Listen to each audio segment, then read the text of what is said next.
special guest referees, picks and dogs. Commentate how far pieces.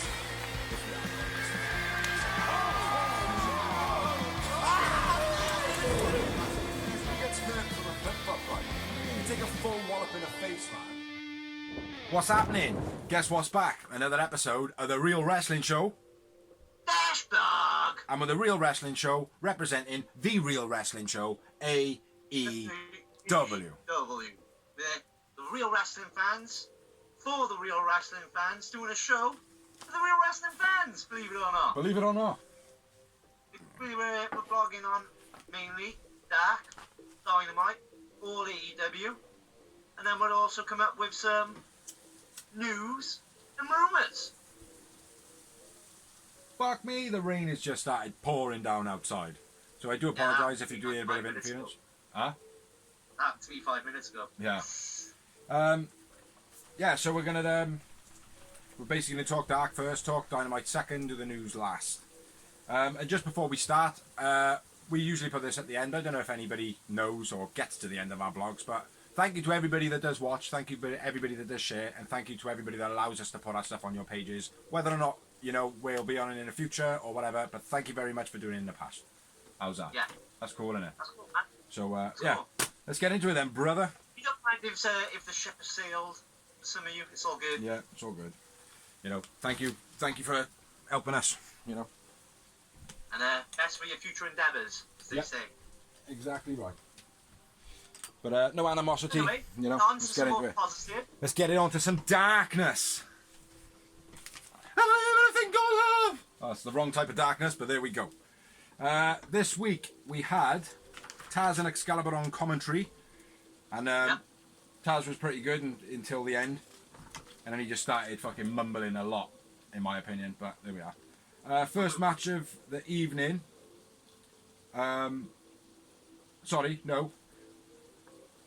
Earlier on in Dark, it showed Alan Angel has now turned into 5 from the Dark Order. Like, I don't know where that happened. It must have been a Twitter thing. Or Facebook. Yeah, I didn't see it happening either, but... No, but then... He's a talent. He's a hell of a talent. Yeah, I just didn't get that. But then it was the first match, which was 2 debuts. And it was Lowrider and Fuego del Sol versus SCU. SCU! SCU! Scorpio Sky and Kazarian, who have typically been the tag. Yeah. They work well. They work well, man. Yeah. It was a 20-minute time limit. I didn't have a great deal of notes on this one. Nasty Russian leg sweep by Kaz. Not nasty, it just looked really aggressive. You lead this one, man. You lead this one. Nice springboard drop kick by Lowrider. Yeah. And Kaz with Clothesline City. I like the kitchen sink by Fuego as well. That was pretty cool. Cool. And yeah, that's it. That's how I got the finish. Hip toss into neck breaker by Kaz. That was sick. Yeah. That was cool as fuck. Very, very like old school Kaz. It's like since he's had his plugs put in, he's like, I'm the old me. Well, if you're the old me, get that I've forgotten what it was, a Kazinator or something like that he used to do. It was like a guillotine under the bottom rope, but he used to stick his knees in their back. Yeah, get that on a go, Kaz. Back history and have a look. Huh? Go back to your Impact history and have a look. Just go on YouTube, man, and type in Kaz's best moves, mate. There's loads of them. There's loads of them. Yeah, SCU for the finish, and it was an SCU later. SCU later. Man of the match for you? I went with Scorpio Sky. Well, that's because you would. You would. You went with Kaz, did you? I did. I did indeed. I normally go with Kaz, bro. But this is why we have. This is why we do it. How many moments you have, brother? I had 4. I had just the one. I didn't have a great deal of notes because I quite enjoyed this match. I thought it was pretty good for considering they had 2 debuts in it. But I think they played the game very well. Lowrider and Fuego del Sol. So yeah, they had good presence. Yeah. Then we move on to a promo, and it was Dark Order introducing Anal Angel as 5. Alan Angels. That's what I said. What did I say? What did you hear? What did you hear? It's not Alan. You heard it here first. Yeah, he was the whole transformation into 5 of the Dark Order, which kind of makes sense, I suppose. You know. He's a good player to have, I think. Yeah. As a minion. A minion. Talent. Just need Well, one, that's what they one are, aren't they? eyeball. They're minions. Yeah. They're all minions. But How like I true. said, that's what happens with wrestling. You stick them in as a minion, they grow, they break out then. Yeah. So the next match was Lee Johnson versus 5 of the Dark Order. In a 20-minute time limit. And they come out with the Dark Order. Well, some of them. Yeah, most of them. It was 10, 3 and 4, wasn't it? I don't know, mate. Why are you just saying numbers at me? Because I'm only joking. 10 is minus 9 equals 1. Oh my! But if you flip that 9 on it, if you flip that 9 on his 6. Right then, getting into the match. First note I've got is Lee Johnson off the ramp into the post. Nice arm drag by Lee Johnson. Before that, 5 did start off aggressive. Yeah. 5. Was that the arm breaker or an arm drag? 5 crawls towards the Dark Order is my next note, so I think Yeah, I got a few before that. He hits him with a nasty arm breaker takedown.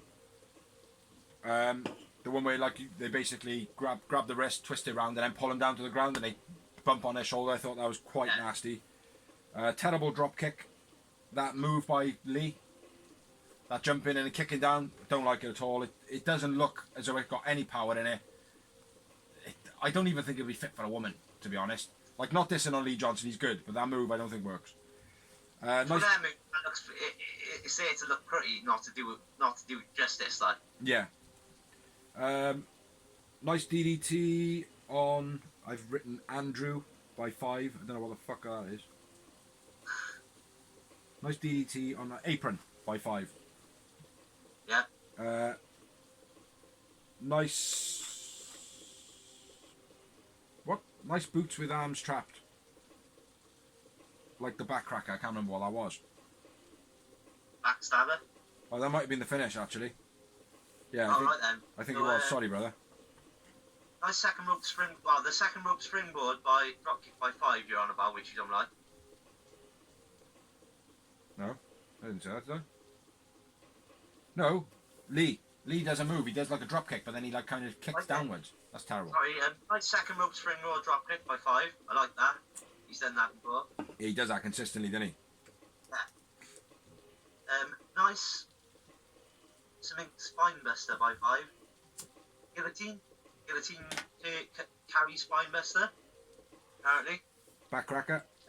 Spike back. Nice. Nice hanging neck breaker by Johnson. I like that. It was nice and slow.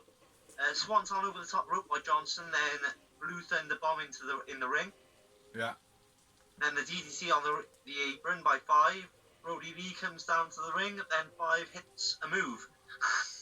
Yeah, which I've written nice boots with arms trapped like backcracker. Finish. I didn't even know what I read. 5 does a move. I'll be honest, right?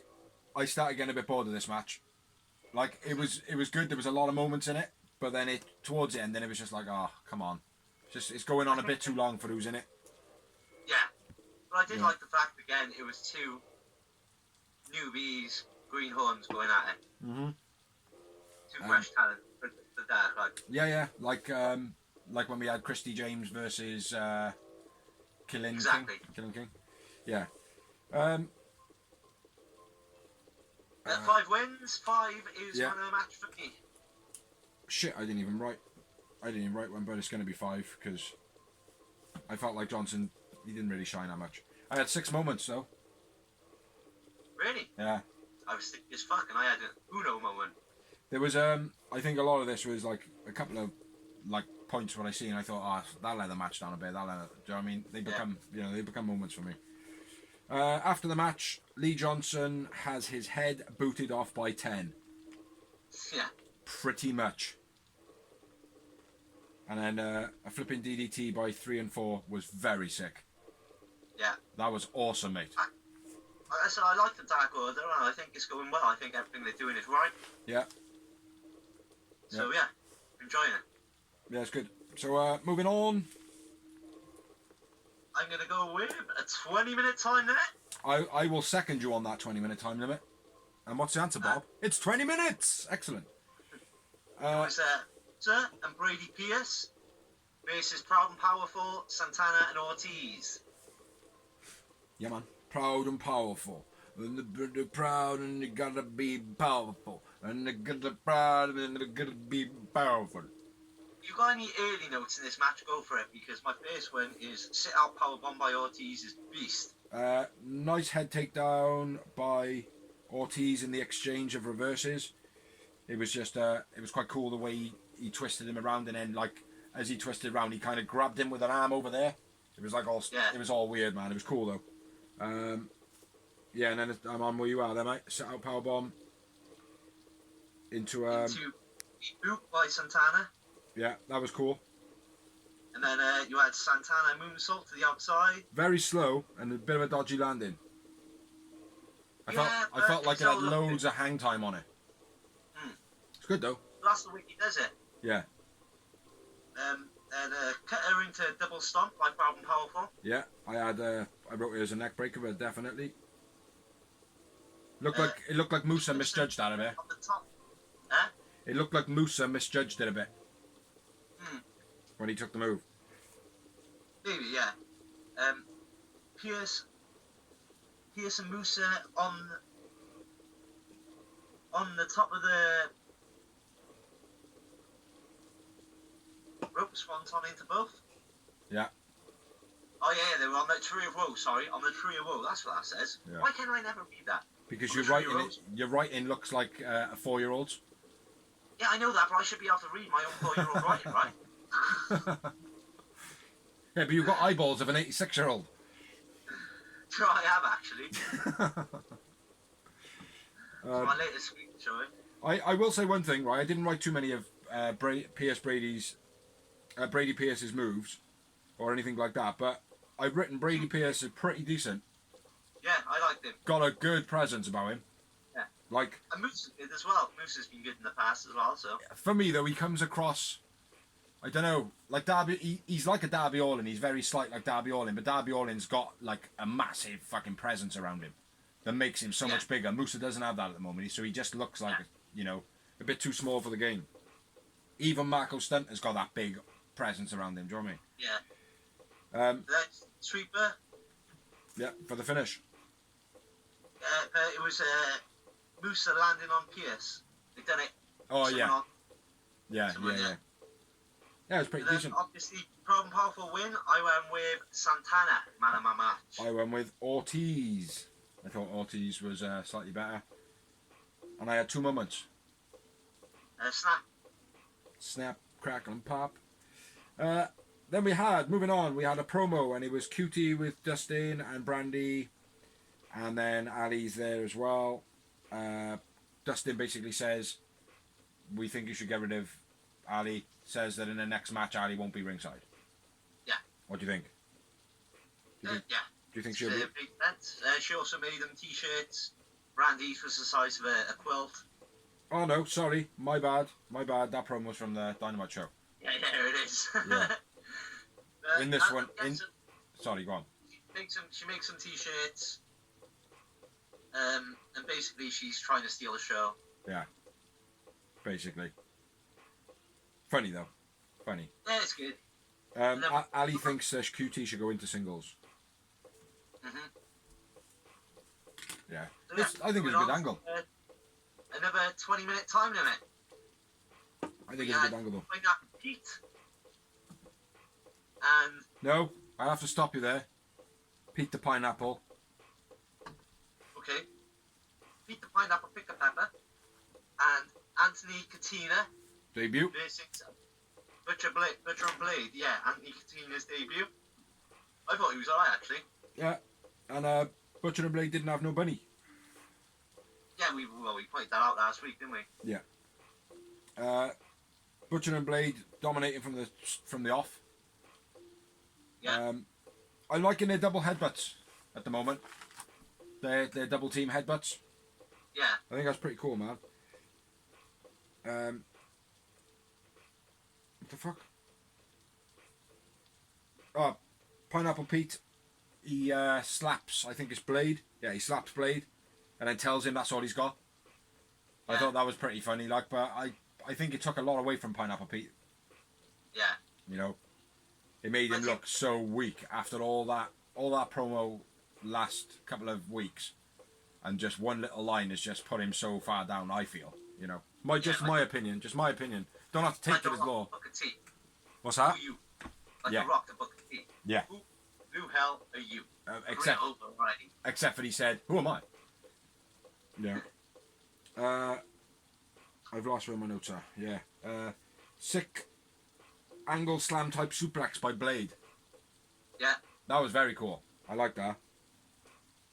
I don't know if you've got any notes in between these. My next one is Stunner by Blade into big clothesline by Butcher. That's exactly my note as well, man. That was fucking beast. That was wicked, mate. It was real nice. That got a moment for me. Yeah.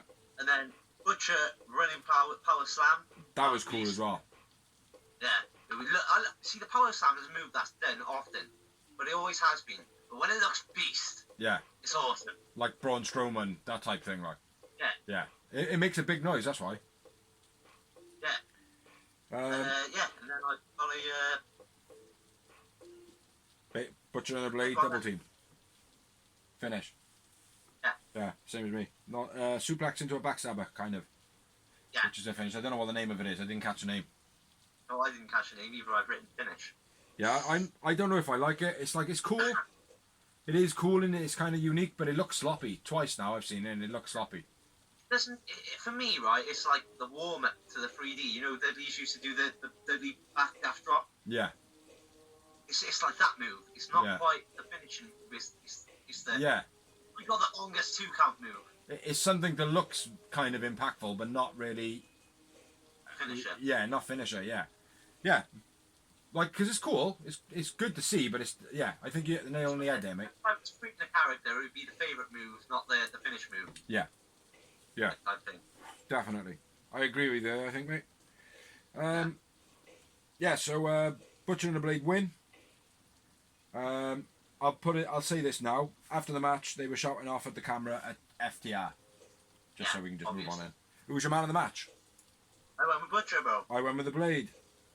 Thought you might. I heard it in your voice because I could hear the regret in it. Slight bit of like eating my words. Oh, you? You and your voice. Oh yeah, I know. Mate, I've already admitted it. I've admitted it, mate. Whatever his name is, Jesse Gutierrez or Brandon Braxton Sutter, I don't care, whatever. Before, when he was on Impact, he was crap. Whatever happened, he was terrible. He needed to do something different. Okay, he is dressed up like a sex skimp. Huh? It might not have been his fault, like Joey. No, exactly. But now he's dressed up as a sex doll or a sex skimp. Do you know what I mean? Like, yeah, it looks weird, but his wrestling ability and everything like that in AEW is good. You know, can't deny him. Let's move on. Yeah. So next match, I'm gonna go for the 20-minute time limit. Yeah, well done. Good. And it was Zach Clayton, who is making a debut, versus QT Marshall. Now, before this match happened, right, I said to Helen, I went, oh, here we are, it's going to be the typical storyline of this guy's actually going to be the one that Ali's actually shagging, blah, blah, blah, going to then, you know, use this guy, you know, because he was like the tall blonde, blah, blah, blah, you know what I mean?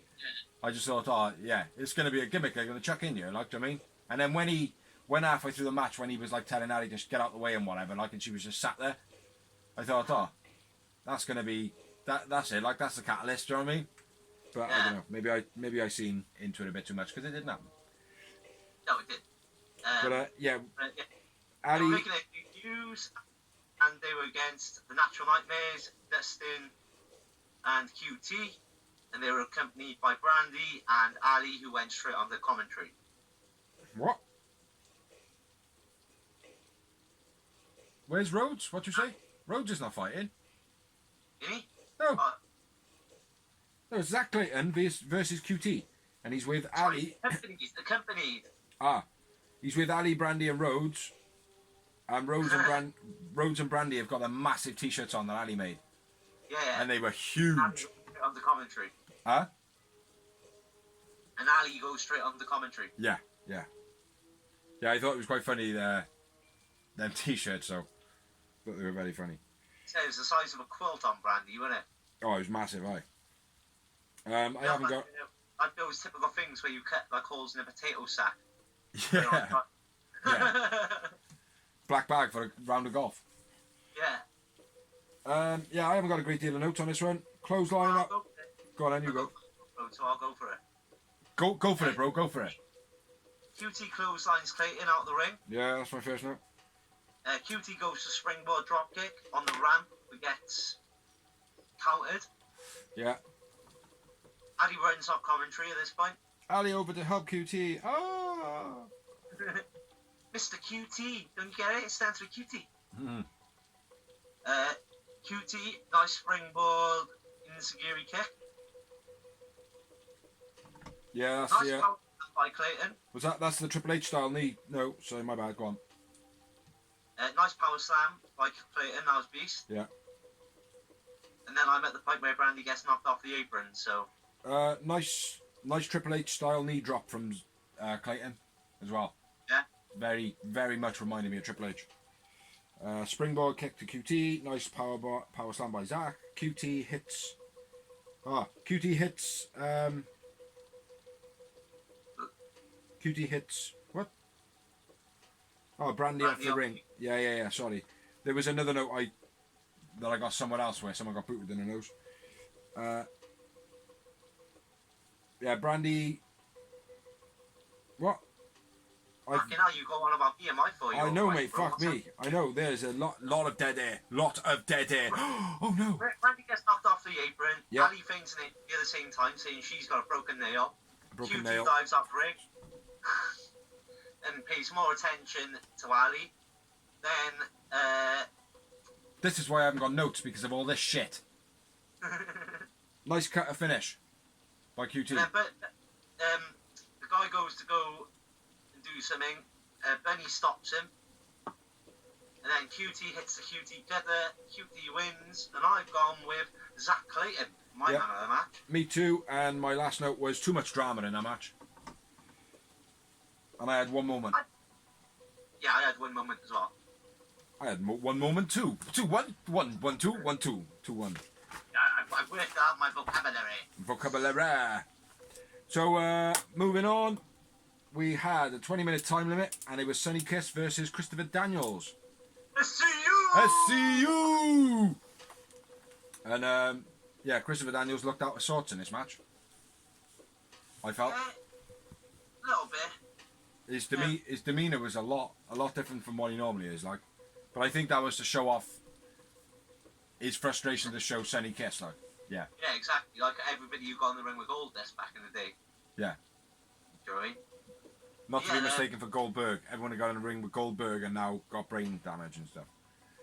Yeah. Fuck Goldberg. Yeah, fuck Goldberg.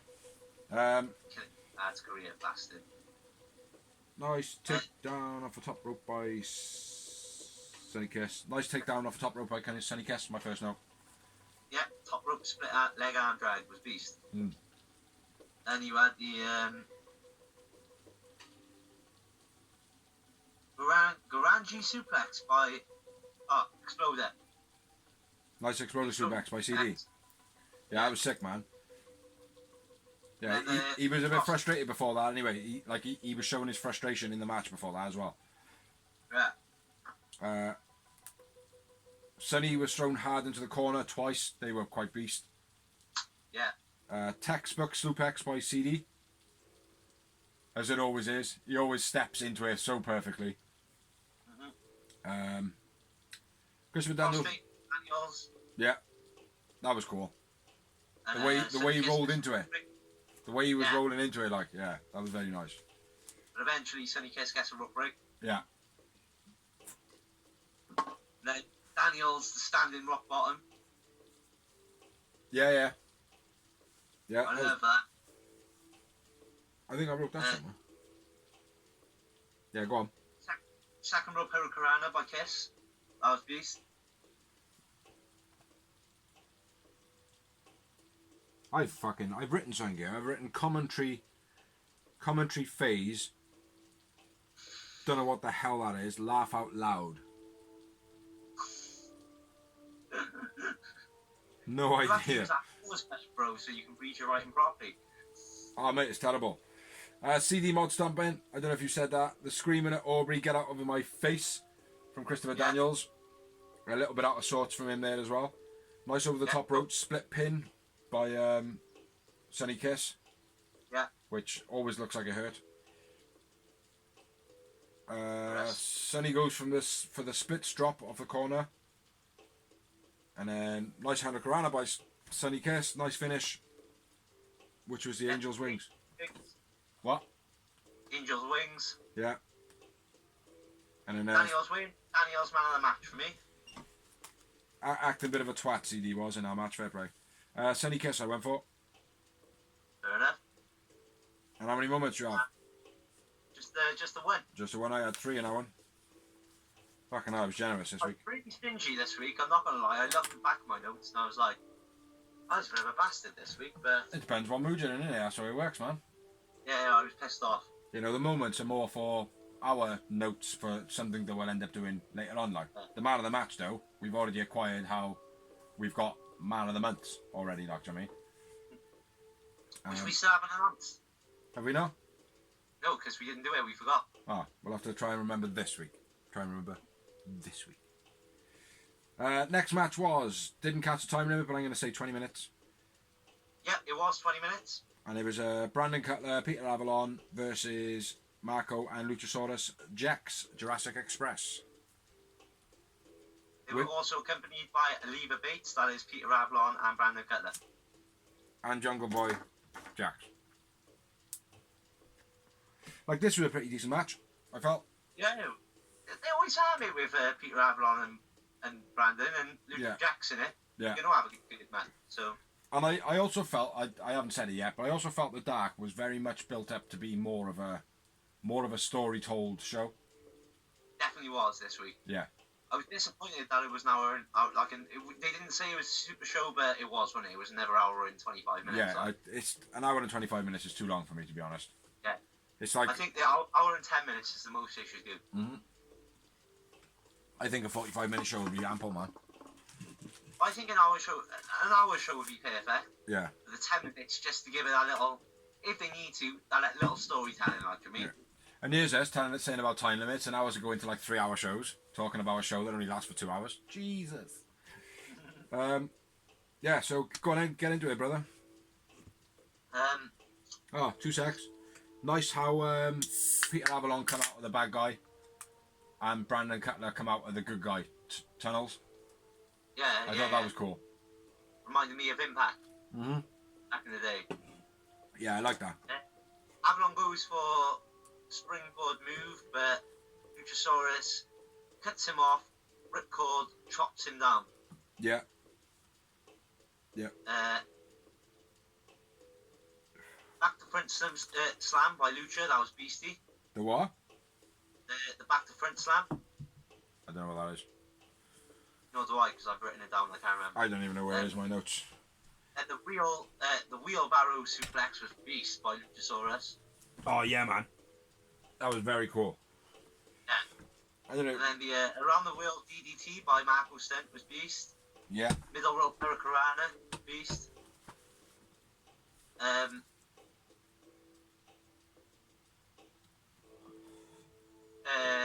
Marco dives off Luchasaurus. Chucky gets a 2 count. Apparently.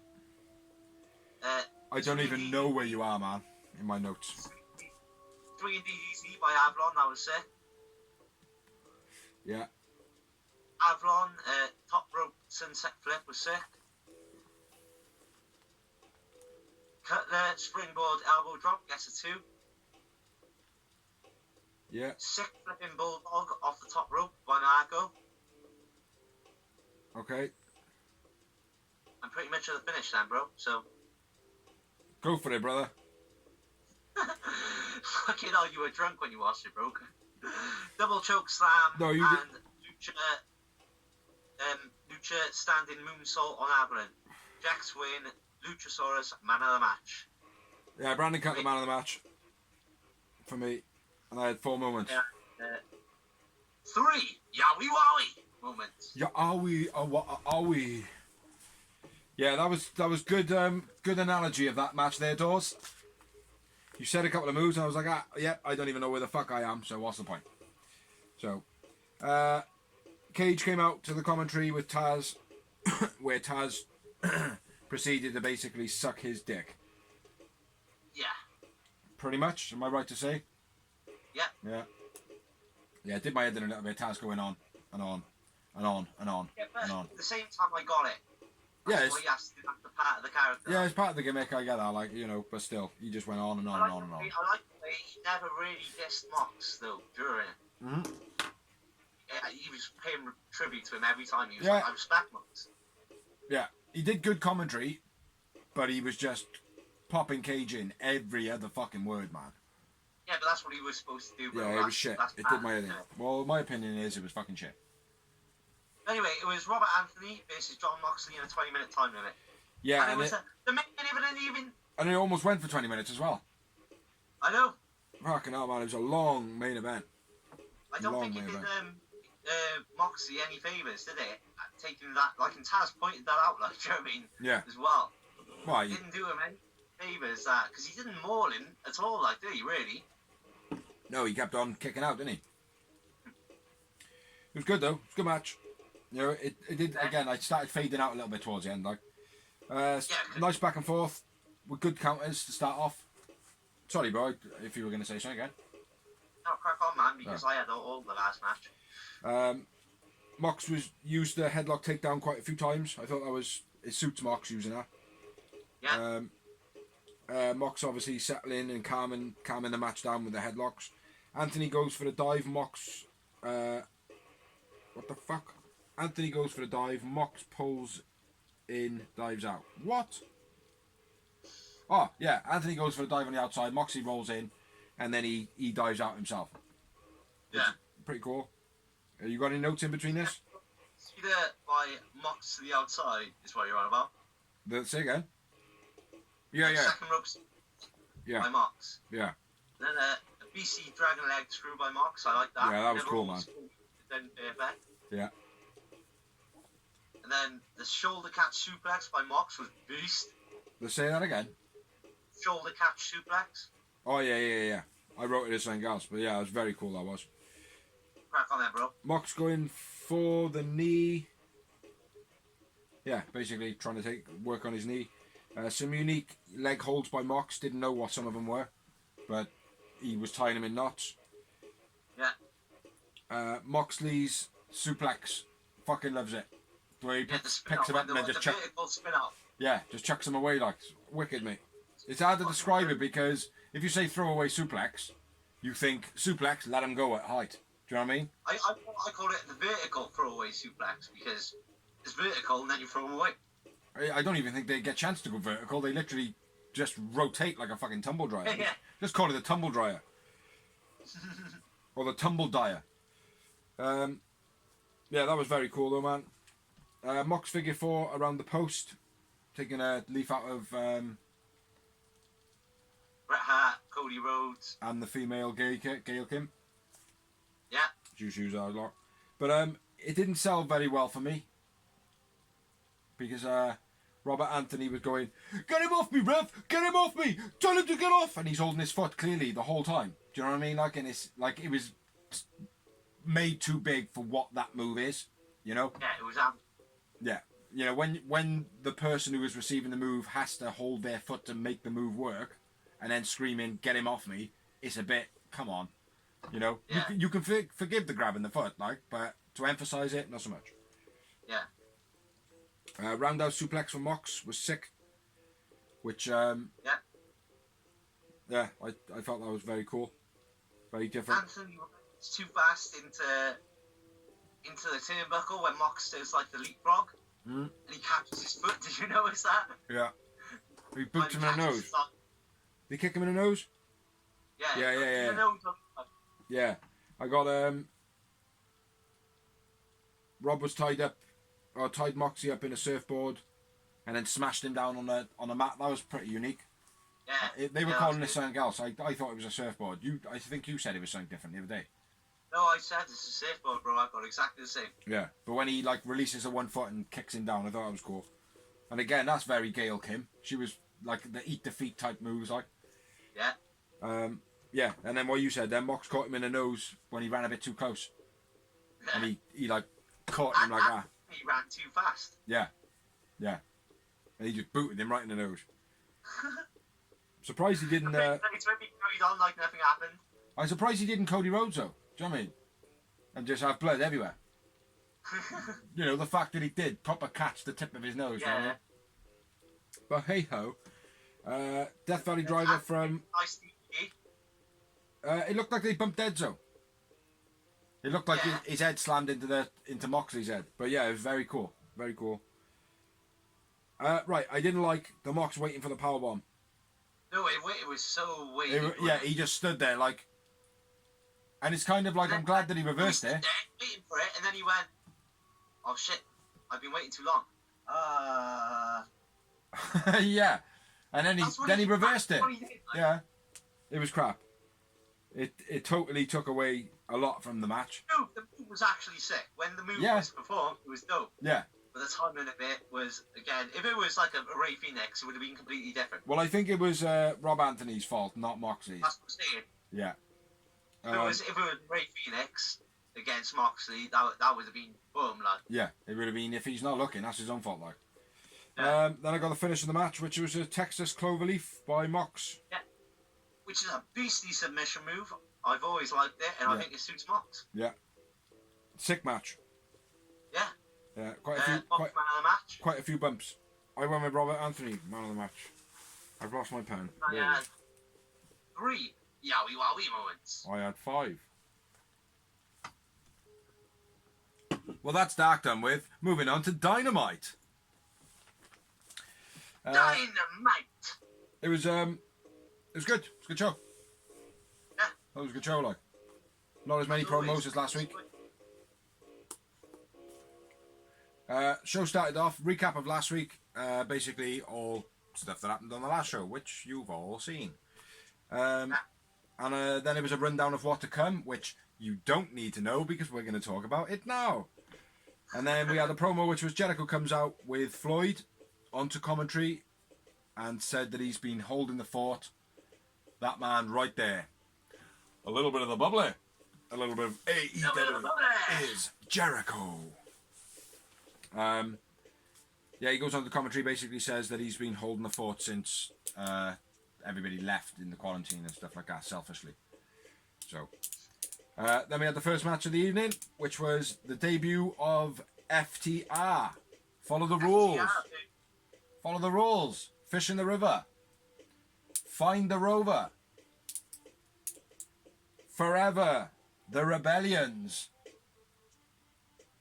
Featuring the Rogues.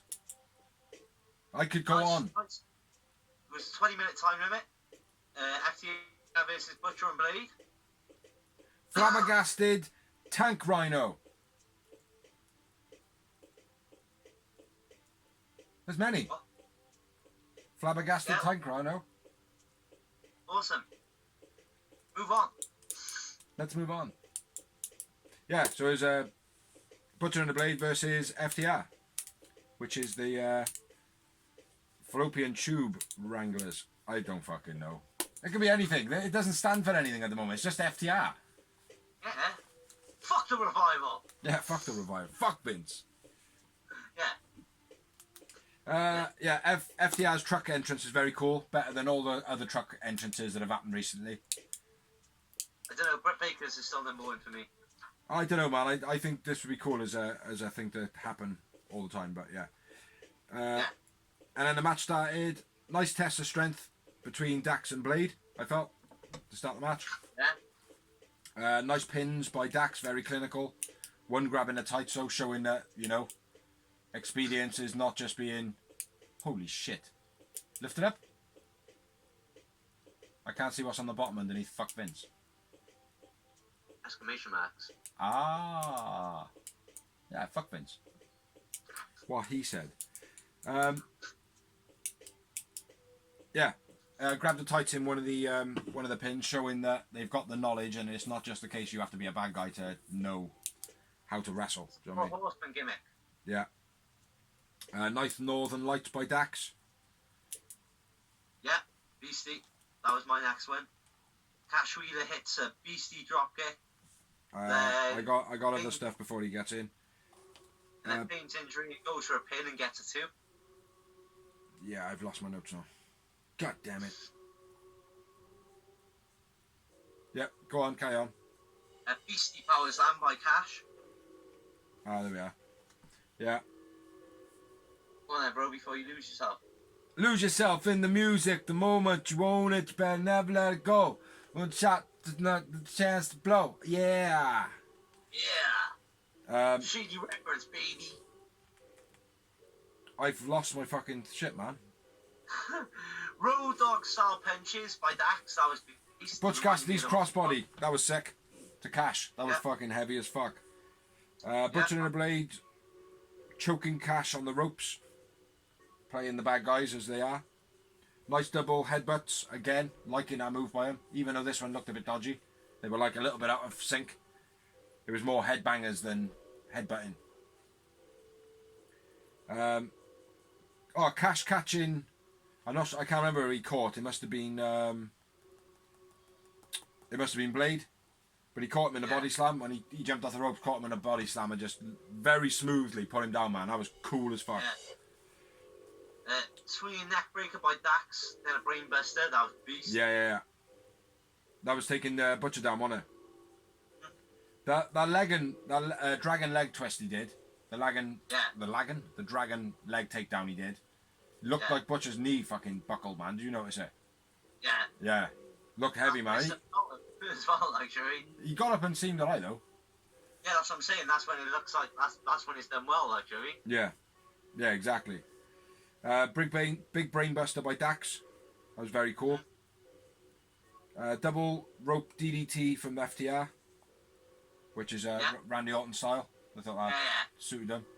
Because I've not seen too much of DIY, or whatever they used to be called. Was it DIY? The Revival. Yeah, were they called DIY at once, so?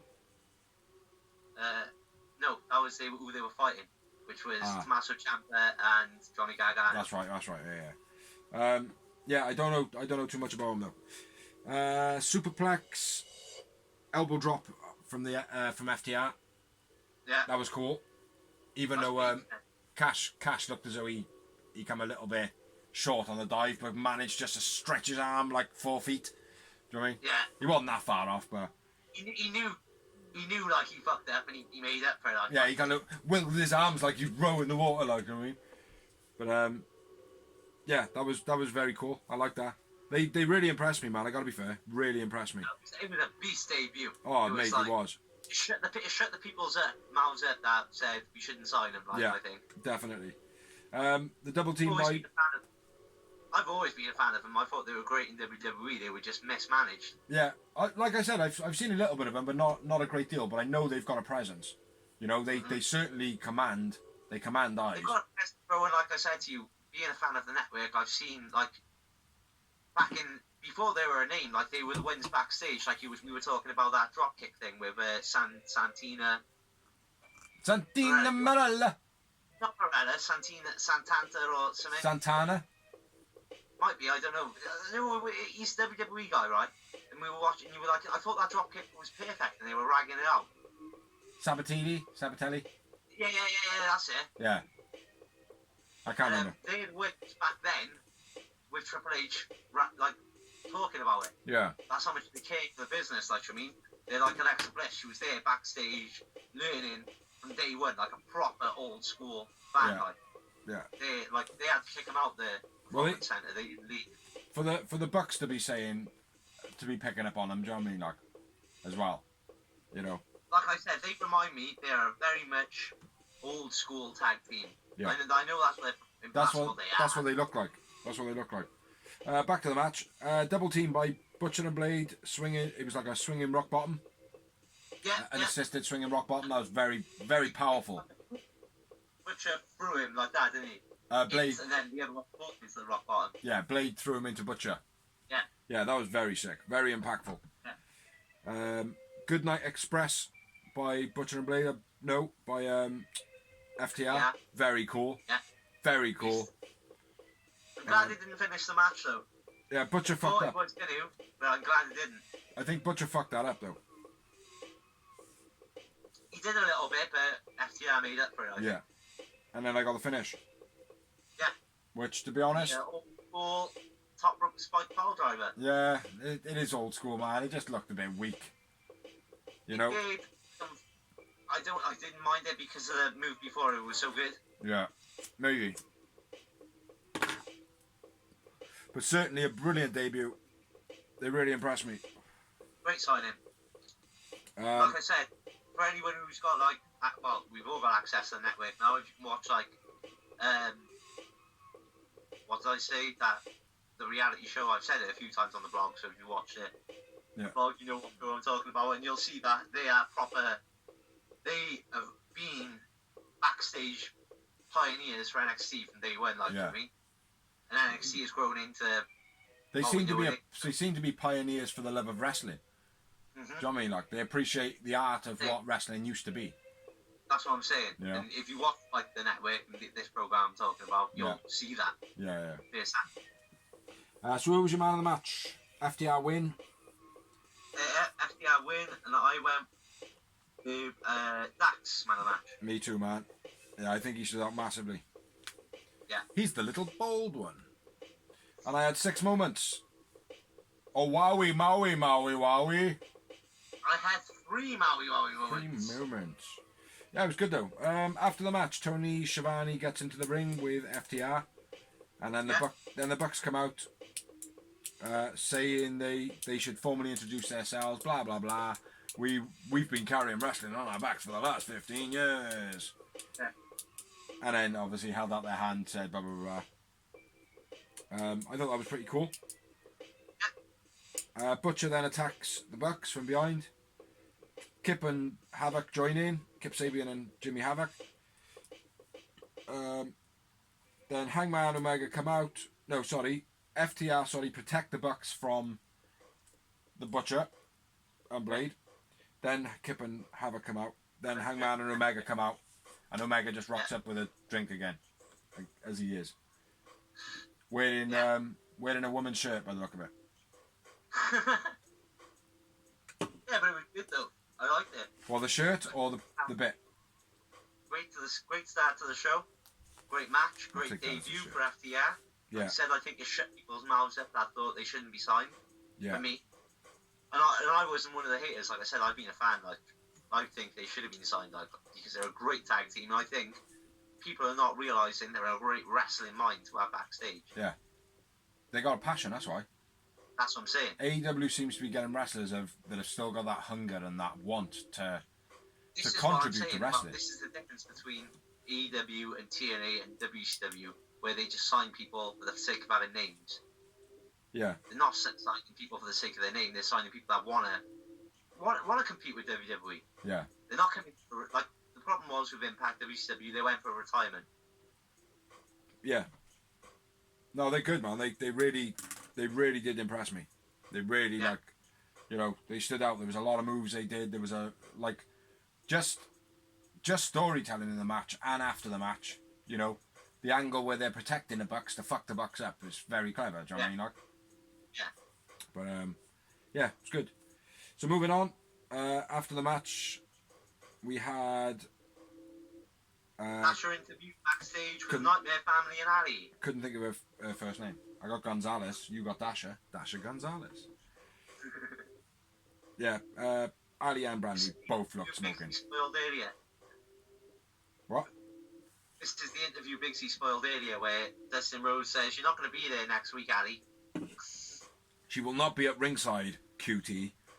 And Ali was like, "Yeah, we'll fucking see." Yeah. Basically. Yeah, there was an advertisement then for the match next week. I don't know if you're going to say them all at the end or if I put it in your fucking we'll do them at the end. And if you don't mention it, I'll try and remember. I won't remember because I've got a shit memory. So the next match was a 20-minute time limit, and it was Penelope Ford with Nyla Rose versus Shida and Stat. And Ford and Nyla were accompanied to the ring by Kip Sabian and his star glasses. I thought it was a wicked match, this one. It was. Not gonna lie. It was a good match. Nyla and Ford attack right off the bat. Yeah. Knee strike by Shida. Yeah. Stat goes off the top rope. Nyla evades and hits a beastly clothesline. Yeah. Oh, excuse me. Stat reverse Nyla Spears Ford. Yeah. I can't remember when that was. I felt like Shida and Stat were cutting the ring off very well by doing clean tags. When they were doing the clean tags, and each time they would walk to the center of the ring and then come back in for the attack. Walk to the center of the ring, come back for the attack. Like, I thought that was cool. Yeah. Nyla stomping on Stat's back when the ref was turned. I thought that was quite nice as well. You know, it suits it as well because you're a bit bigger. That hits a nice Zaguri, then a clothesline. Yeah. This is where, after that's where Nyla had a bit of a fuck up ish. The knee strike in the corner from Nyla, where Stat was chucked in the corner, she dropped down, and it was like maybe she wasn't supposed to be in that position, and when Nyla went for the move, but she literally ran over, put the knee like this far away from her face, and then kind of just walked off.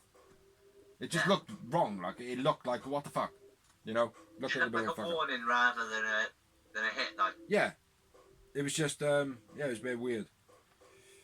The front and Penelope Ford's walkover, like a front flip walkover, that was a bit sloppy as well. She went over, got like into a standing position, looked, and then went for it rather than just nice and flowing.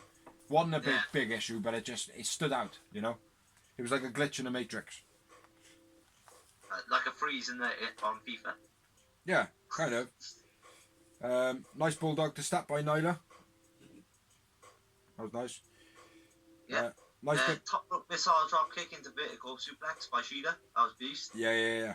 Very nice. Double backbreaker by Shida and Stat. That was beast again. Was that the 3 reverses where they kept on reversing each other? It might have been, I don't know, bro. Yeah, she reverses it and hits her with like a Pele kick. Yeah. That was cool. Top. What? Oh, Ford set up on a corner. Shida knee strikes. And then hits her with the apron knee. I felt like the first one was a lot harsher than the second, but very cool. Yeah. She always hits that one nice, so doesn't she? Shida on the outside. The running knee strike, very cool. Nice suplex to Shida to Ford. Nice suplex Shida to Ford, sorry. Again, Shida is one for hitting the suplex very, very crisp. Yeah. Shida's an all-round great competitor. Yeah. Very cool standing moonsault this week as well from Stat. Yeah. Like once her head, like as she did the backflip, her head seemed to get into one position, and then like her head didn't move. Then she went like, and then everything just whipped around like a camera that's been like take 100 photos with all blurs into one. Yeah. No, that was cool. Then where we at, man? Big suplex to Nyla off the top by Shida. It wasn't that impressive, but it made a nice noise. Yeah. Stat scissor kick. Pretty cool. Yeah, beast. That was very cool. Does it well like Booker T. Yeah. And then Nyla's spot where they're set up on the ropes for the jumping knee strike. That was sick. It was sick, but it was shit how they set it up. Yeah. Shida should have gone off the ropes. Yeah. Yeah, I agree. It should have been like they should have gone for the double suplex. She should have reversed them, put them both there at once, then went up and done it. Yeah. Probably the best way. Do you know what I mean? Quickest. But yeah, I agree there.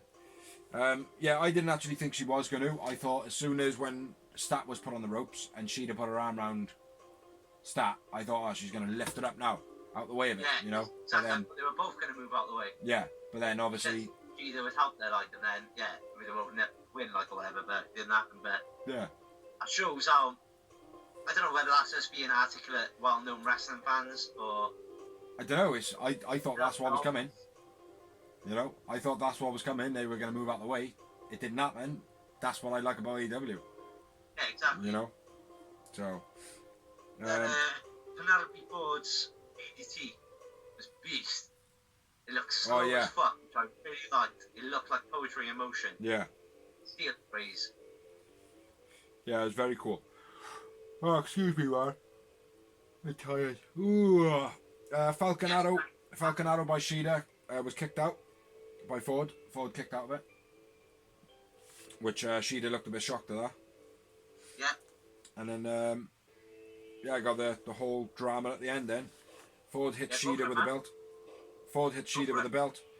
Kip causes that to happen. Bit of a distraction. Bit fucking shit. The match ends. Pretty much. Yeah, Gordon either win, stat man of the match for me. Stat man of the match for me too, brother. Yeah, stats very impressive. Yeah, she's a great talent for the future, definitely. 3 moments I had. To be honest, I had exactly the same. But to be honest, I think if it weren't for the Corona, stat would be a lot higher right now than she is, because she was on a run before Corona. Yeah. Yeah. Fuck Corona! Pretty decent match. Promo. You went with stat as well, did you? Yeah.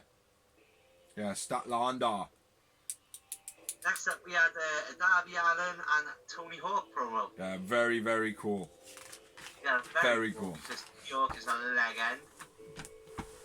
Even if you're not a skating fan, if you had a PlayStation 1 and 2, then he's still a legend. Yeah. I think they've done a remake of it now on PS4. Yeah? Yeah, I think they've... Or PS5. PS4. Have you seen the PS5? I've seen imagination things. I don't know if they're real, like. It looks like a Starship Trooper's leg. Yeah. Yeah. No, it's real. It's terribly real. But anyway, less of PlayStation 5, more about AEW.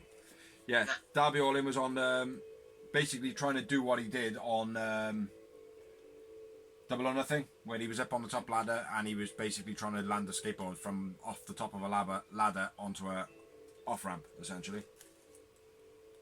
Very cool. Very cool. And he it shows like a montage of him failing, and then he actually does it with all his face paint on and his like coat and everything like that. It looked very cool. All black and white as well. Next up, we had a Britt Baker promo. Yeah.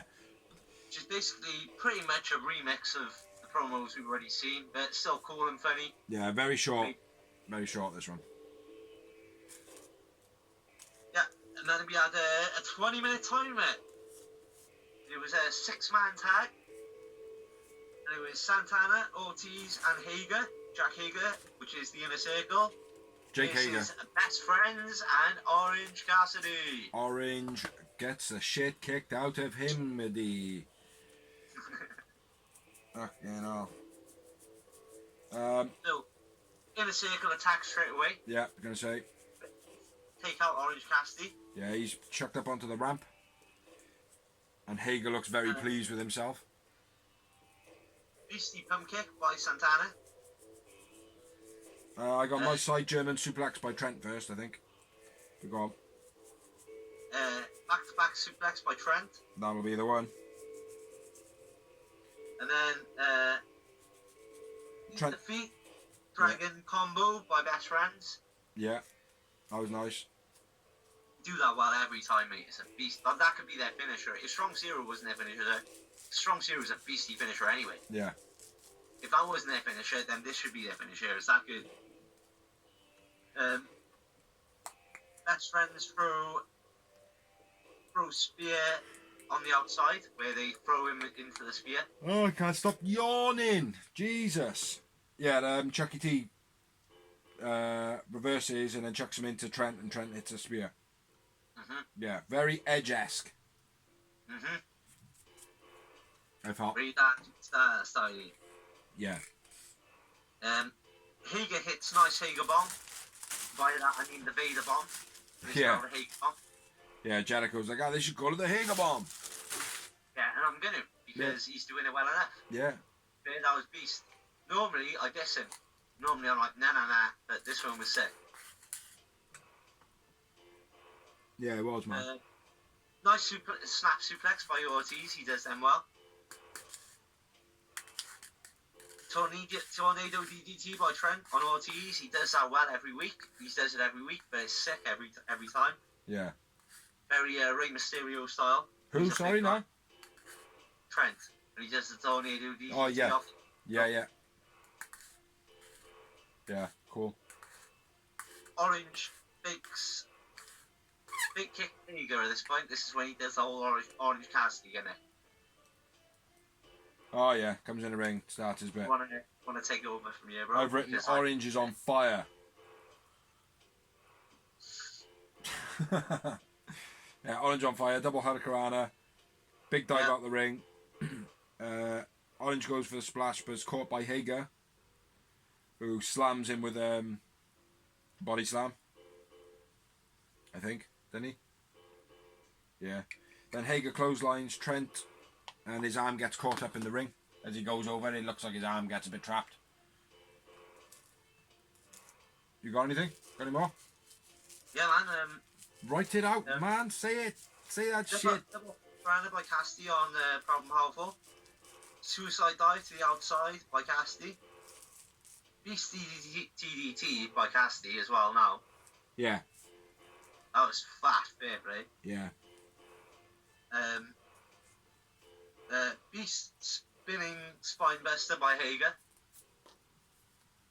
Yeah. He catches him and then he just turns into the spinebuster. Yeah. Fucking beast that was, fair play.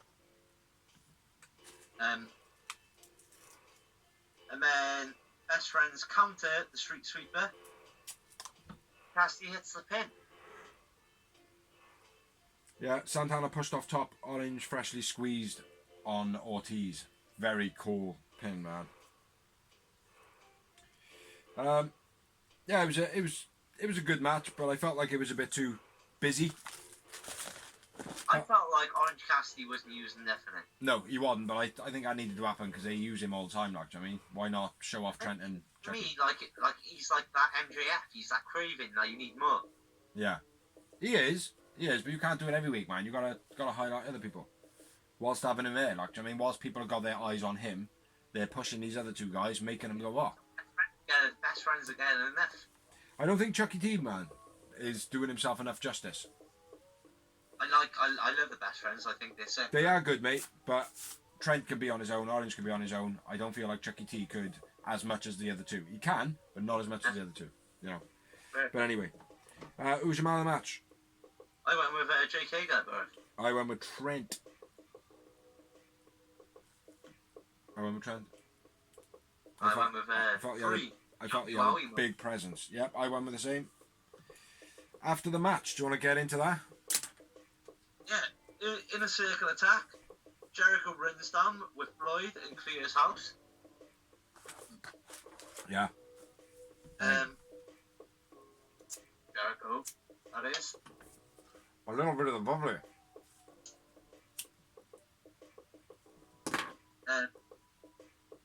Then we got Cassidy bleeding from the ear. That was after Jericho hit him over with the baseball bats. Yeah. Yeah. Well, he wasn't bleeding from his ear, he was bleeding from his head, and it bled down to his ear, and they made it out that he was bleeding. It looked like it came from his ear from where I was watching that. Did it? Yeah. No, it looked like it was coming from his head for me. But, yeah, go on. Well, then Jericho wallops him with about £20 worth of blood oranges. Well, I've got Jericho gets a bag of oranges, picks Orange up, Orange is bleeding, hits Orange with oranges. Jericho slams Orange again when he's laying on the mat. A bit harsh, didn't need to be having that, but the oranges must have hurt. Threw Orange into a bag of oranges, big connection, bit over the top, squeezing oranges over Orange at the end. Did that sound like anything that anybody ever wanted to listen to in their life ever? Actually squeeze vitamin C, brother. Yeah, man. But yeah, I feel like the squeezing the oranges over his cut at the end, man, was a bit harsh. Yeah, no. It would have stung quite a bit, man. It would have stung a bit. Yeah, that's what I'm saying. Like a brother. Oh, yeah?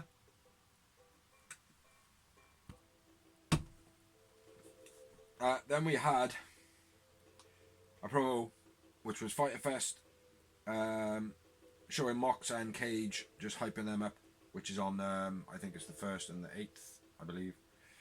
Then we had another promo, and it was Tony with the Gun Club, and then MJF comes over, interferes, grabs a microphone, basically says that he's the man, he haven't lost, blah blah blah. You know, he should be going for the title. Someone else has had the title before him. It shouldn't have happened. Blah blah blah blah. And then he calls his son, says that he should be promoting his son. Billy takes offense to it. Then he says, "Oh, Wardlow, get in his way, get him away, get him away," like a little bitch. And then essentially Billy calls him out, ish. And then it's later revealed that they are actually having a match next week. Then we had another promo, which was the recap of Colt's losses and the offer from the Dark Order from the last couple of weeks. The Colt Cabana thing, I think, is quite interesting how it's building. The Dark Order are pretty decent. They got a good presence, so you know it'll probably do him good. But I don't know why he would go with the Dark Order, considering he's like pretty good on his own. Do you know what I mean? Like, and how's it going to affect the BTE thing with Kenny Omega? That's going to make it a bit funky. So we'll have to see. But the next match was a 20-minute time limit, and it was between Sammy Guevara and Colt Cabana. Boom, boom, Colt Cabana. But above Colt Cabana's name, it says that he's been recruited by the Dark Order, which hasn't actually been like revealed anywhere or said or anything like that. So it is what it is. Match was pretty good.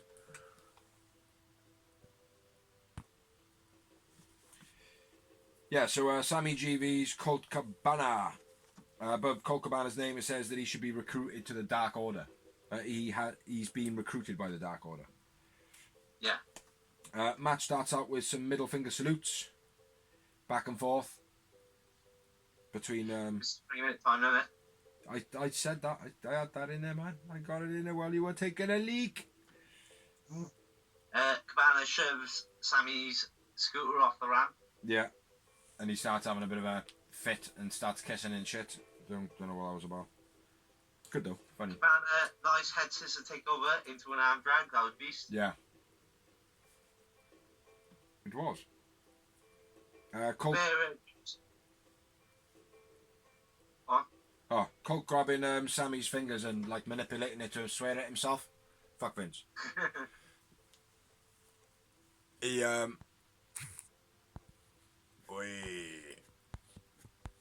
dark. Yeah, he gripped his hands and all that, and he basically made him swear at himself. Like that. That was cool. Vera jumps over the top rope onto Colt. I was sick. Mm-hmm. Beast.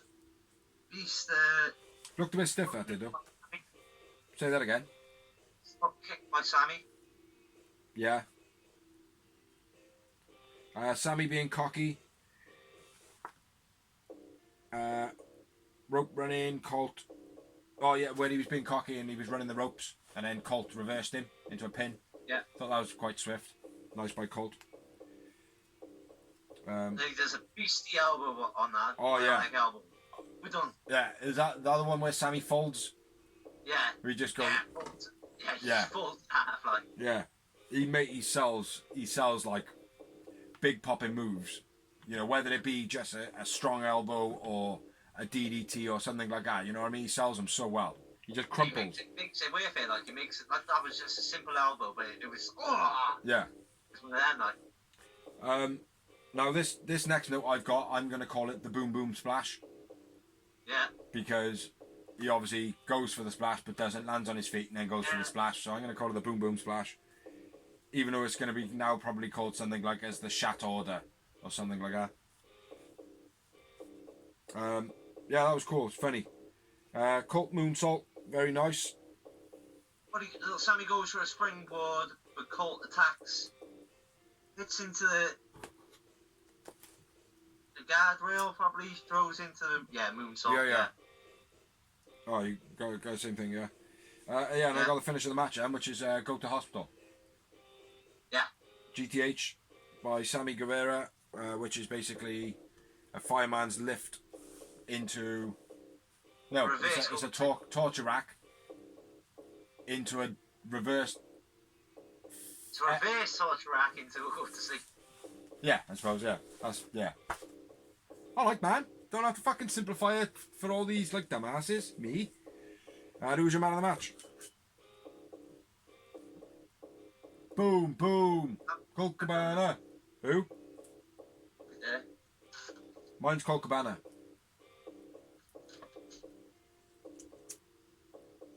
I see why we only have less than 39 views each week. A lot less than 39. But hey ho.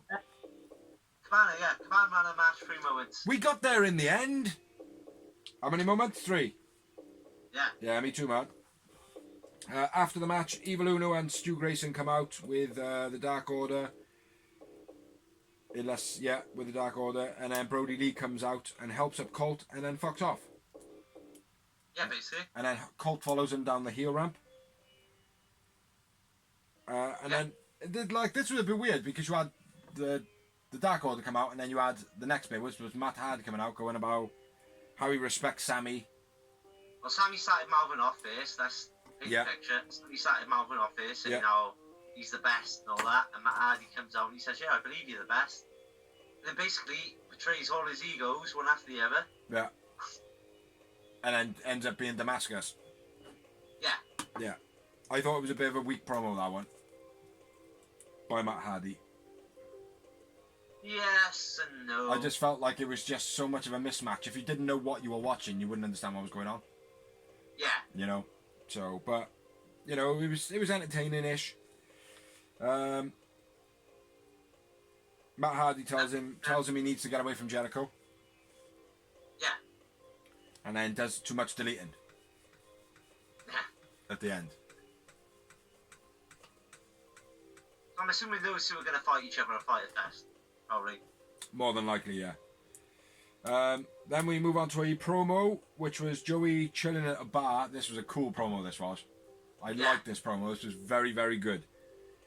Joey was chilling at a bar, basically saying about how his rise down to fame from fighting Mox in the main event to being like just doing whatever.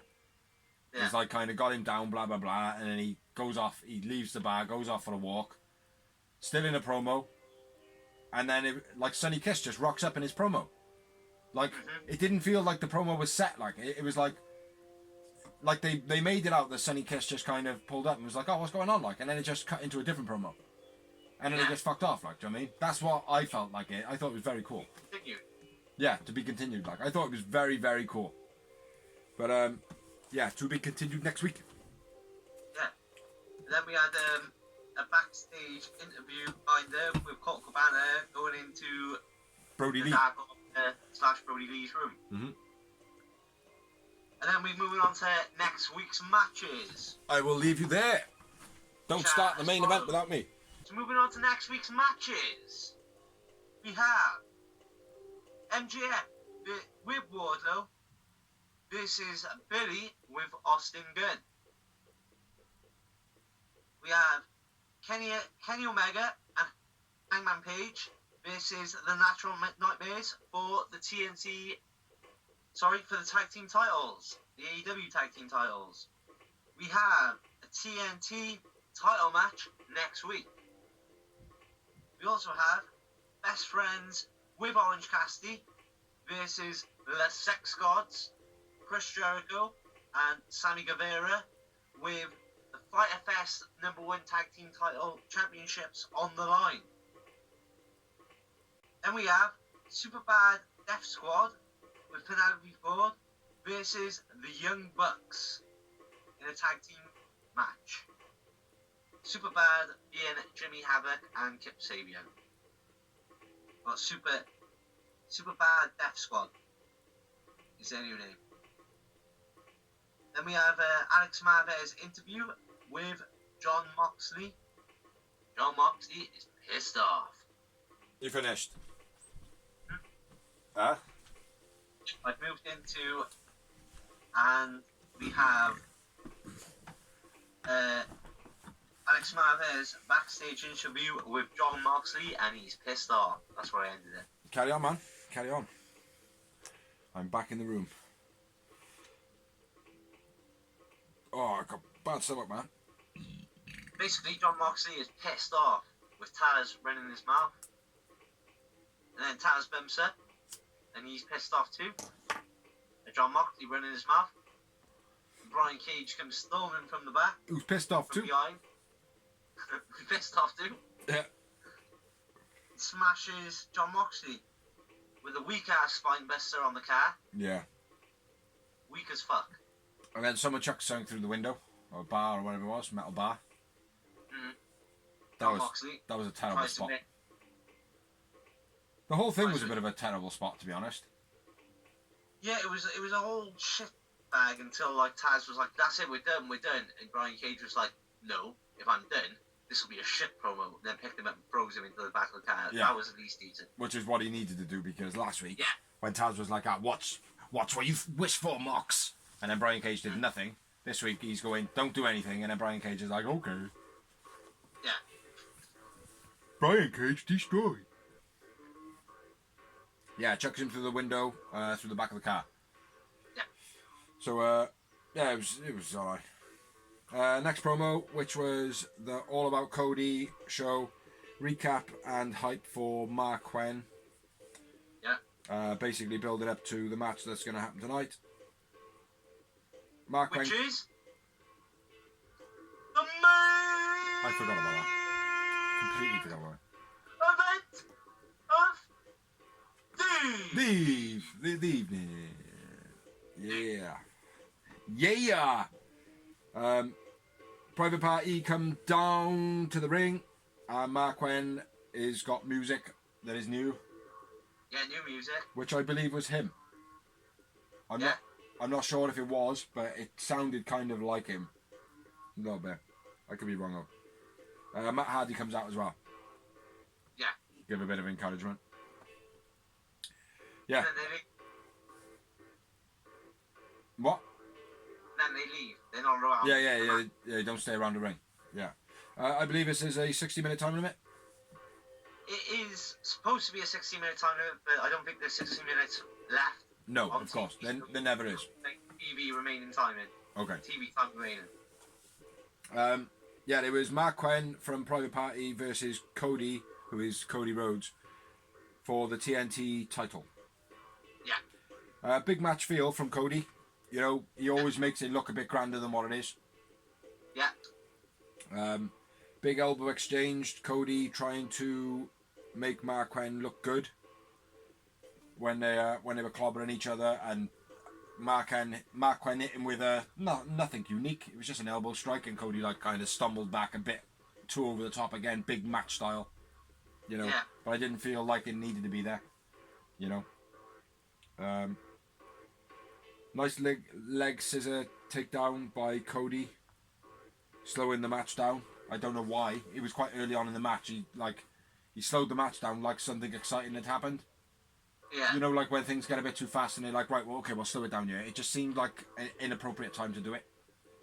I think that was, I think that was psychology though, because Mark Quinn is a fast wrestler and Cody's a slow wrestler, Yeah. so why not the slow pace all the time like? Yeah, it could be that, but there was no fast pace to slow down. That's what I felt. Yeah. Cody spring off the rope, but drop kick by Mark Quinn. I thought Mark Quinn's was pretty good, except for the Cody thing, jumping off the ring. Yes, it makes it look like, he's going for a cutter or that type move like he normally does, which looks unsellable. But yeah, he keeps getting reversed, so maybe he might do it. But still, even if he jumps on the middle rope and goes for a cutter, you're still going to see it. It should always be removed, reversed. Do you know what I mean? I don't know. I like the disaster kick, bro, and I always have. Not And the he has me not the a lot disaster of kick, time. the cutter, the springboard cutter off the rope. Yeah. I'm on board with you there. Yeah, mate, that's what I was talking about. That's what I was referring to. Yeah. Sorry, bro. Yeah, go on then, carry on, man. The Mark Quinn counters the Cody disaster drop kick, which I like. Mm. And then we had the reverse dragon sleeper with the legs locked. Yeah, it was nice that. Again, Beast. I wrote surfboard type submission because it kind of was, wasn't Dragon sleeper with the legs locked. It was. Yeah. It was beast. it? Yeah, it was very cool. I wrote nice. If that was real, right, you ain't getting out of that. Yeah, no, not at all.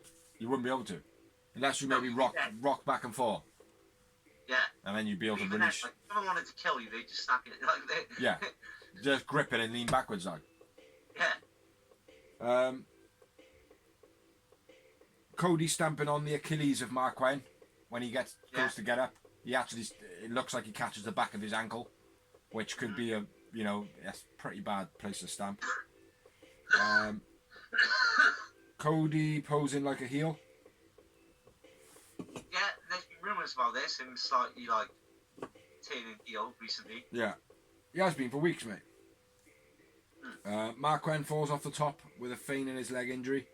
I say feigning his leg injury because he wasn't selling it well at all. Yeah, it was oversold when it. Yeah. And then obviously Last week when Matt carried him out. yeah. Worth noting. But yeah, it was a bit weak. Cody focused on the leg from here on in. Yeah.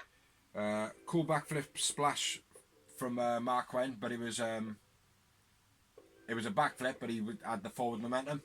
He did it early on when they first started, and we pointed on it. It was very cool. Yeah. But yeah, he did that. Cody. go on. Corkscrew neckbreaker by DDT. DDT by Quinn was unique. It was weird as fuck that. Oh, the corkscrew into the DDT. Yeah. Yeah, I watched it back twice, mate, and still I don't know how it's done. Yeah, it's beast of it. Yeah, it's very, very, very, very sick, mate. But I'll be fair to say, he is the one that stands out in Private Party out of the two. Fucking awesome that was, yeah. Quen dives with a bad leg. Yeah. Obviously, because he's had the bad leg. Nice last dive. Oh yeah, dives with a bad leg. Nice last dive where he does the high jump style. Does a backflip rotation. 450 splash on the ramp. Yeah. Very cool again. But if he did have a bad knee, that would have fucking exacerbated him massively. Yeah. Quen goes for the shooting star press, but counters into a beastly ankle lock. I will say one thing off the 450. He had a lot of forward momentum on it rather than just up and down. He actually 450'd forward, which is quite hard to do, to time it right, like. Yeah. But yeah, then Cody counted whatever you said. Shooting star press. Yeah, into the ankle lock. Very, very cool. Yeah. And the way he modified the ankle lock then into The muscle crusher, I called it. yeah. Didn't really know what else to call it. Like I know of it, but I don't know what it's called. It's a very unique move. I can't remember. It's the ankle pressure or something. I don't know what it is, but it's beast. Because you can do it with any limb. You can do it with the neck. Yeah. You can do it with anyone that comes back on itself. Just put something in between and pull it together. It hurts. First match, I feel that in AEW the Cody's not bled. For a while, definitely. Yeah, it's sad, isn't it? Really. It is a bit, yeah. Especially for Cody. Yeah. Well, I was very disappointed in this main event. I was very happy with the main event, to be honest. I thought because I've been so down on Private Party. Yeah. And Cody hasn't been lighting it up for me lately either. Yeah. I thought it was going to be pretty predictable. Yeah. Oh, it was unique in the sense of what was put in the match. Like that corkscrew DDT was sick. Yeah. There was quite a few moments in the match, but it's still all about Cody, isn't it? Oh yeah, well, it is, isn't it? It's gotta be. It's the Cody show. But man of the match for you? Cody. Cody Rhodes, me too. And I had 4 moments. Yeah, five. 5 moments. After the match, there was a bit of a hugging celebration between Quen and Cody. And then Hager walks out slowly and then attacks Cody. Yeah. Fuck pigs. I seen it. Hager comes out, attacks Cody. Chair thrown at Hager by Private Party. Both of them check the chairs. The one looks as though it hit nastily, but it was alright. And then Proud and Powerful. No. Yeah, Proud and Powerful come out and cause carnage. JR announces that the zebras are coming out. Talking about the referees. Yeah, that was brilliant. Yeah, it was a bit of a brawl going on there. Nothing amazing happened there. It was just brawling. Yeah. Good guys have the victory. They're in the ring. Bad guys run away. Cody grabs the mic, says, "Hey Hager, I know what you want," and then gives him a title shot at Fyter Fest. Which, yeah, that should be an interesting match. Yeah. Should be a good one. I'm always that one because it'll be the first time in a while that Cody is fighting someone that's on his level. Yeah, someone that can actually maybe take it off him. Yeah. Yeah. You know, not that the people that he's fought now couldn't have taken it off him, but, you know, at least now it might not be about the Cody show.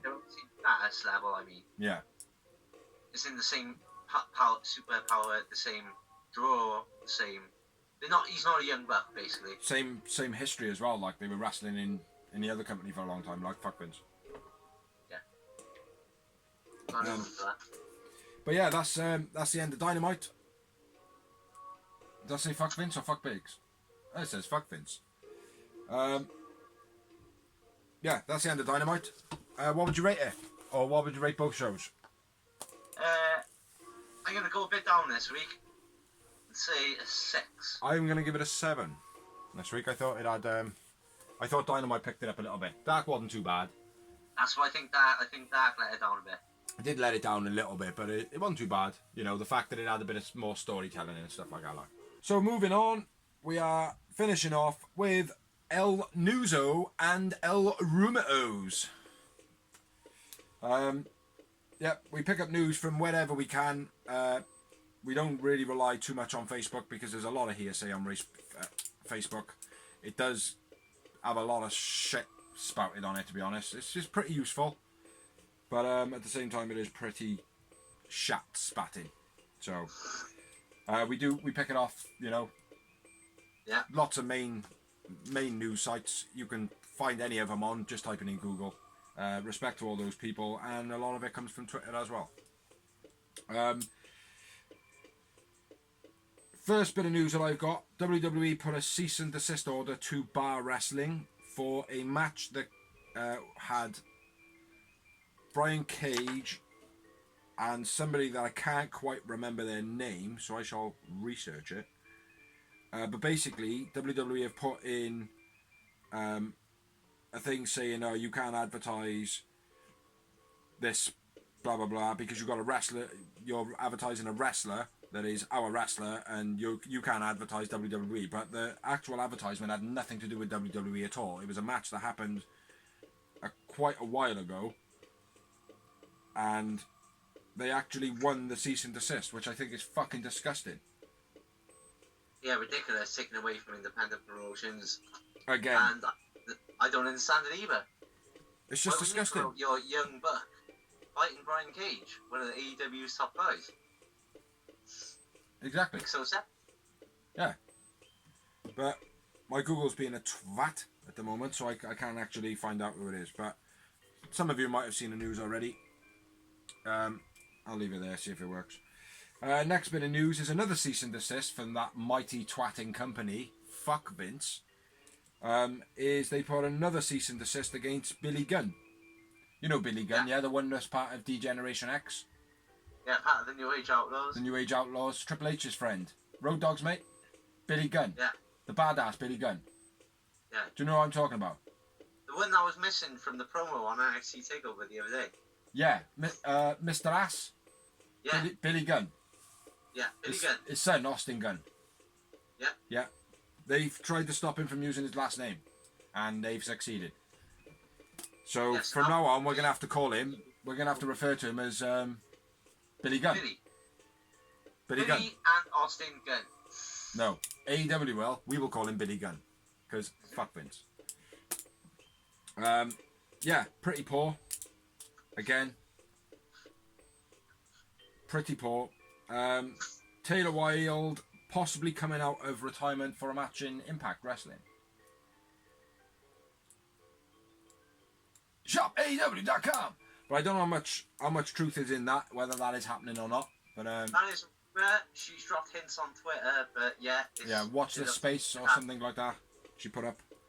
And my last bit of news: Shawn Michaels gets into a heated argument with a NXT producer backstage about the whole Black Lives Matter that's going on in society at the moment, which it's happening a lot. Like everywhere is talking about it at the moment. You know, everybody and their dog is talking about it. It is something that needs to be talked about, but I think a lot of sensibility has gone out the window. But anyway, moving on. Let's move on. So Matt Cardona, aka Zack Ryder, not happy with WWE as they tax Chelsea Green, who is his girlfriend, to use his pool. Did this last for a week? SmackDown segment. Did this last week? Did we? Yeah, we caught that one. Yeah. Okay, fair enough. My bad. We couldn't have because we filmed it on Friday and SmackDown didn't air it till Friday. So. Oh, I thought we mentioned it last week. Okay, go on then. But either way, as understandable, he said, I'm not pissed off the fact that they want to use my pool. I'm pissed off they text my girlfriend after firing me when it's my pool and they know full well it's my pool. Yeah, and then he finished up going, but when they come over, Ortiz was actually pretty cool. Yeah, we got on like a house on fire. Yeah. Or whatever he said, yeah. Mr. Wrestling 2, Johnny Walther, passes away. Yeah. He's an old legend. Didn't know 82 anything of him. like that. Dustin Rhodes is opening a wrestling school. Yeah, I read that today actually. He's really excited about it. What's it called? I've forgotten what it's called. Cool name. I read what it was called. No, I don't know. Go on. Karrion Kross reveals that he wanted to change his name from Killer Kross to Karrion Kross.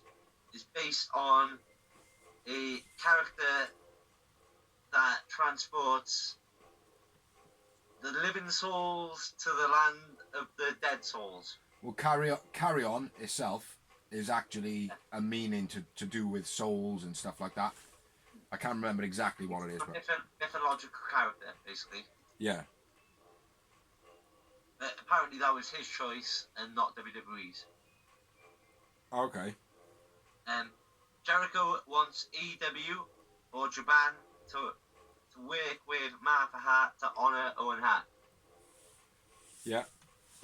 Which I think would be great because Owen Hart deserves to be in the Hall of Fame. But I understand why she doesn't want him to be in the WWE Hall of Fame. I don't want AEW to have a Hall of Fame. Like I want him to have a Hall of Fame, but I don't want it to be the Hall of Fame. I want it to be like I come up with a name yesterday, but I can't think. House of recognition. Something like that, yeah. Not so cheesy as that, but you know what I mean? Like The respect of recognition. yeah, revolutionary rogues, or you know, something like that, but not just Hall of Fame, because Hall of Fame anybody can get in it, but it should be I wrestling. Yeah, I think Owen Hart and everybody, as a wrestling fan, wants him to be in the Hall of Fame. But because now we've seen the dark side of the ring, we understand why he's not in the Hall of Fame. Yeah. But we want him in some form of way to be recognised by wrestling. Yeah. Don't we? Because Yeah. he was a G. Yeah, definitely. Well, maybe AEW could do like, you know, an Owen Hart memorial belt or memorial tournament, Like tribute night. like Andre the Giant Battle Royale sort of thing, like, do you know what I mean? Yeah, yeah. Even though that is a bit lame. Triple H reveals his worst moment in wrestling is when Vince told him he had to tell Ric Flair to cut his Hall of Fame speech short. Okay. Basically, Ric Flair went on a bit too long, and Vince pulled Triple H aside, and he was like, "Bro, he's still talking about the 70s. We've got the 80s and 90s to go along." Yeah. And then Triple H spoke to Rick, and Rick still took his time, as he did. And Triple H basically had to go up and go, "Right, Rick, you got to cut it now. Like, we're about to go off TV." Is it? Yeah. Oh, fucking hell.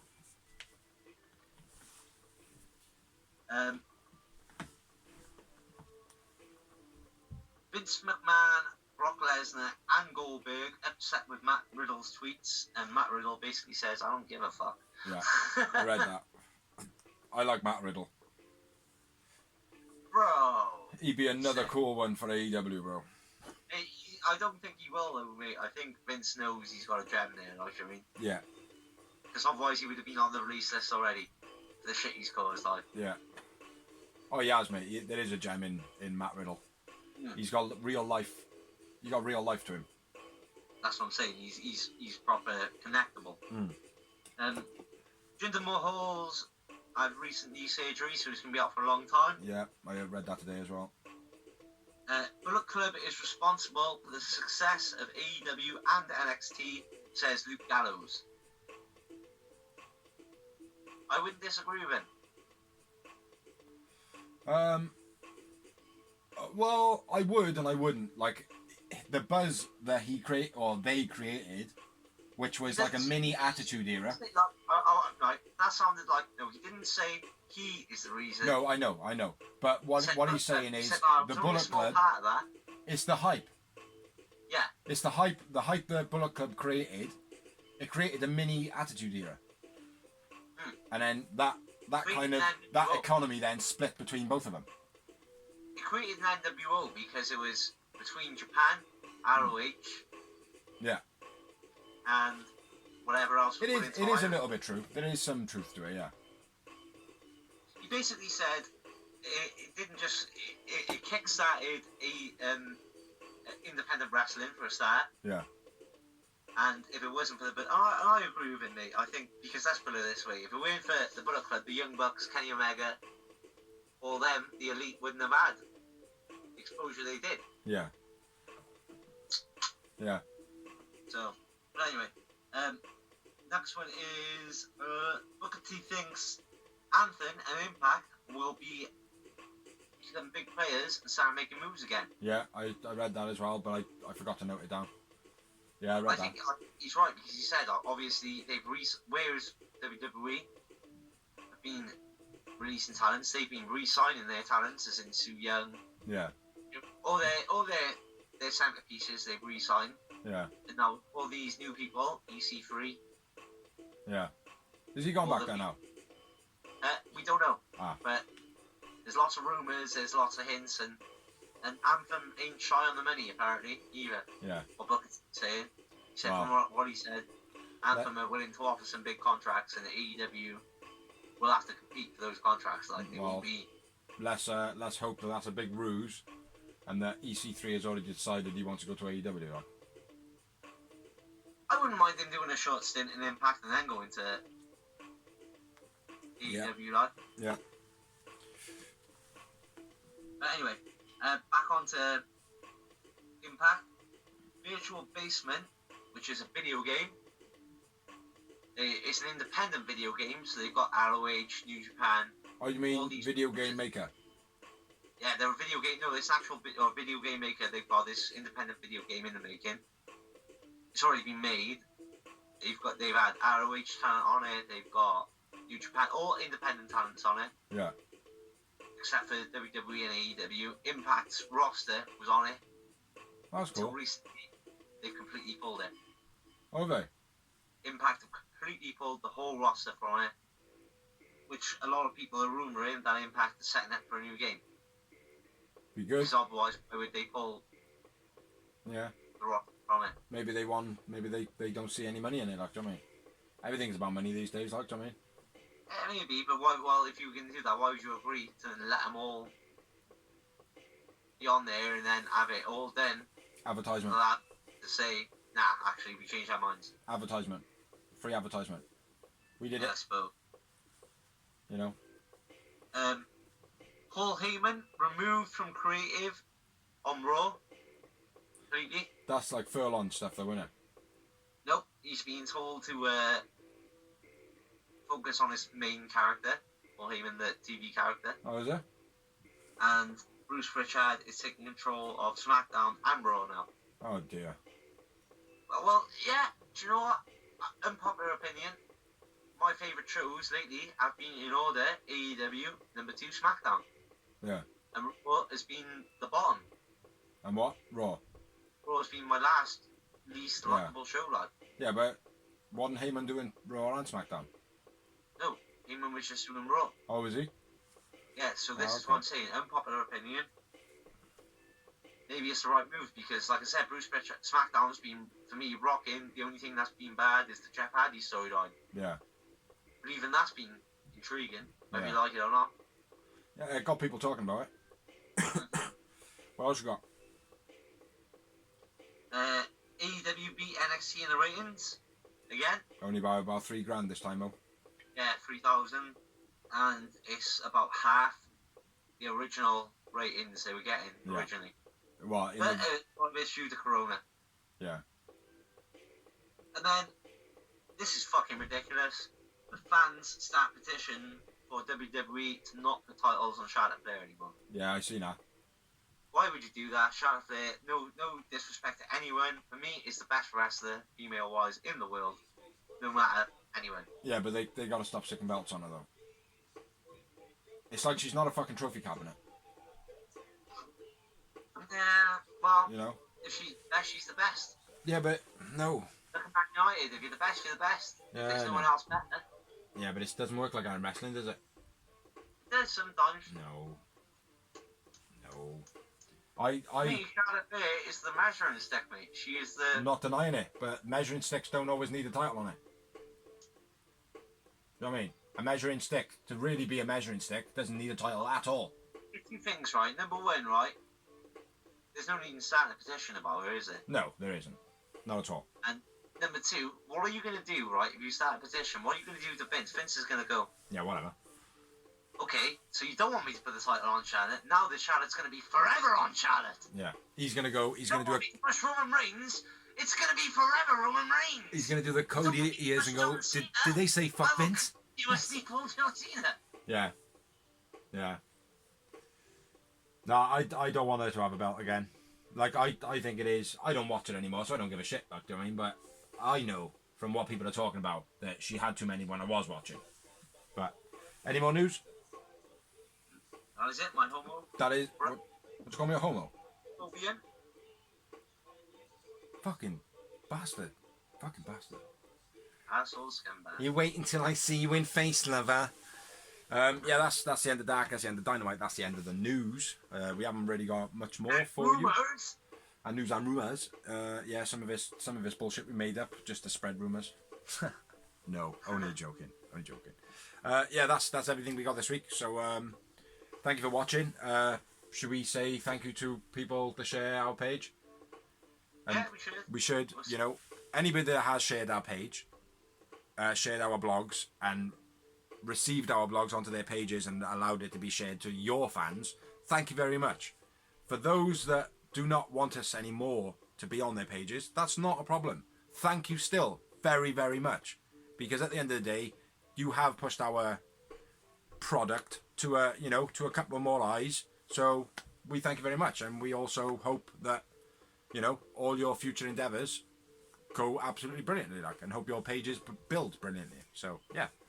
But thank you everybody that shares. Thank you everybody that watches. Thank you. What's that? Comments. Yeah, you know. Thank you everybody. Like, do you know what I mean? Like, but we do it because we like talking wrestling. Like, do you know what I mean? Like, I think we've gone off a little bit on the fact of like being a bit clinical with what happens in matches and stuff like that, rather than the feel of it. But I think the lockdown's done that. You know. Yeah. But when we get back in together, yeah, it should be a bit more. we can make verbal love again. Yeah, we can make verbal love. Verbal love. So yeah, I've been Bigsy. I've been Dorsey. I've been phenomenal. I've been Biggsie's awesome. pretty good himself. Yeah, we've been alright, like, I mean, like, so, yeah, we'll leave you with this final note. Fuck bits.